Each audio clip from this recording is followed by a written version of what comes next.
Into the lands of civilization came Nyarlathotep. Swarthy, slender, and sinister, always buying strange instruments of glass and metal, and combining them into instruments yet stranger.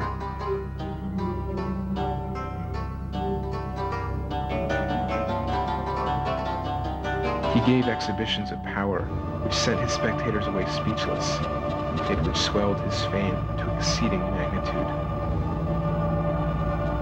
Men advised one another to see Nyarlathotep, and shuddered.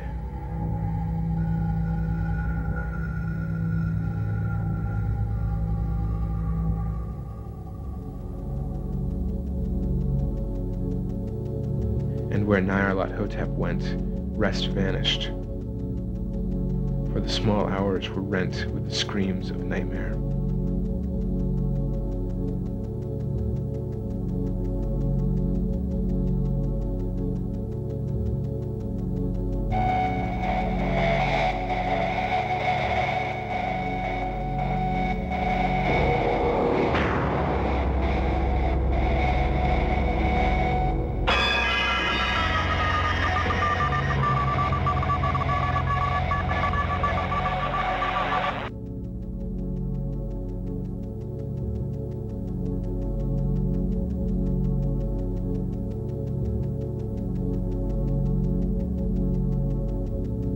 I remember when Nyarlathotep came to my city, the great, the old, the terrible city of unnumbered crimes.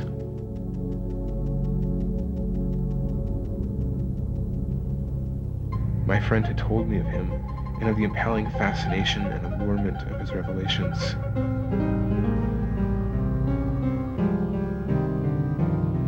And I burned with eagerness to explore his uttermost mysteries.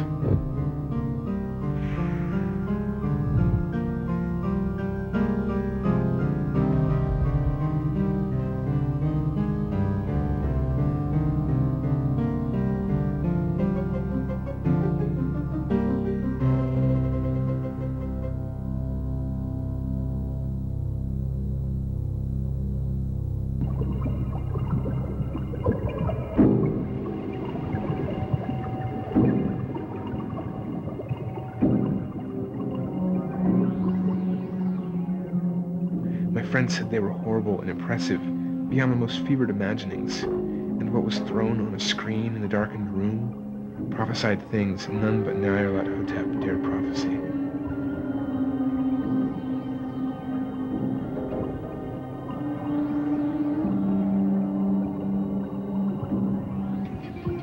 And in the sputter of his sparks, there was taken from men that which had never been taken before, yet which showed only in the eyes. And I heard it hinted abroad, those who knew Nyarlathotep looked on sights which others saw not.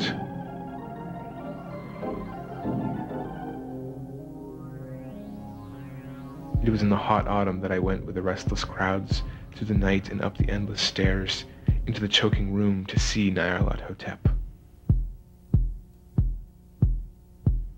He greeted us, saying he had risen up out of the blackness of 27 centuries.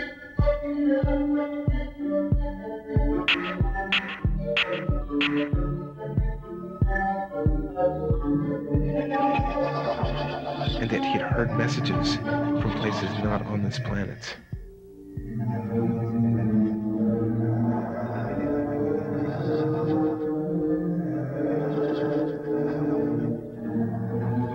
He spoke much of the sciences, of electricity and psychology.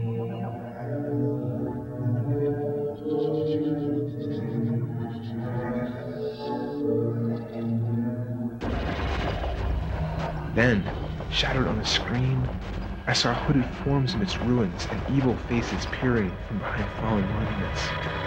I saw the world battling against blackness, against the waves of destruction from ultimate space. Then the sparks played amazingly around the heads of the spectators.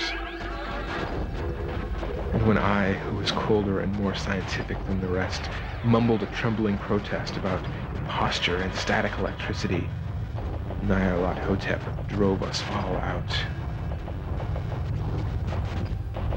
Down the dizzy stairs into the damp, hot, deserted midnight streets.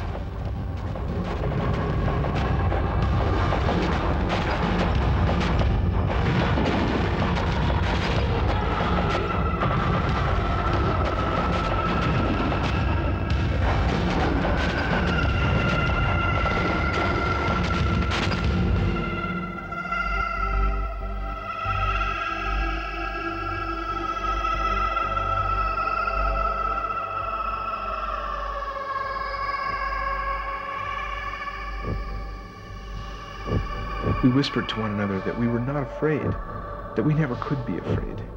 We swore the city was exactly the same and still alive. But then the electric lights began to fade.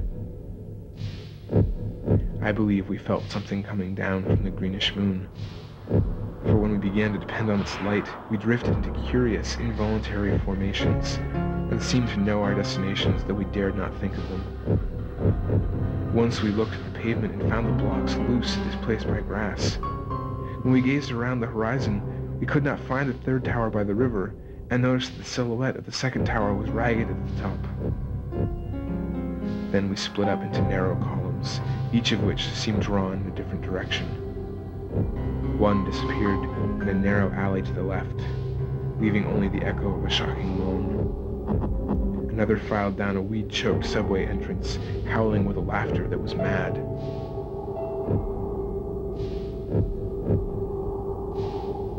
My own column was sucked toward the open country, and presently I felt a chill which was not of the hot autumn, for as we stalked out on the dark moor, we beheld around us the hellish moon glitter of evil snows.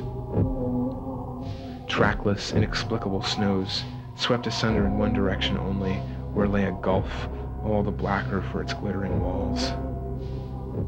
The column seemed very thin indeed as it plodded dreamily into the gulf.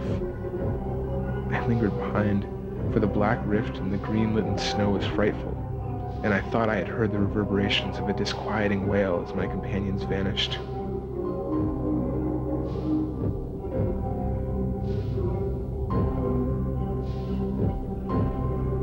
But my powers to linger were slight. As if beckoned by those who had gone before, I half floated, quivering and afraid, into the sightless vortex of the unimaginable.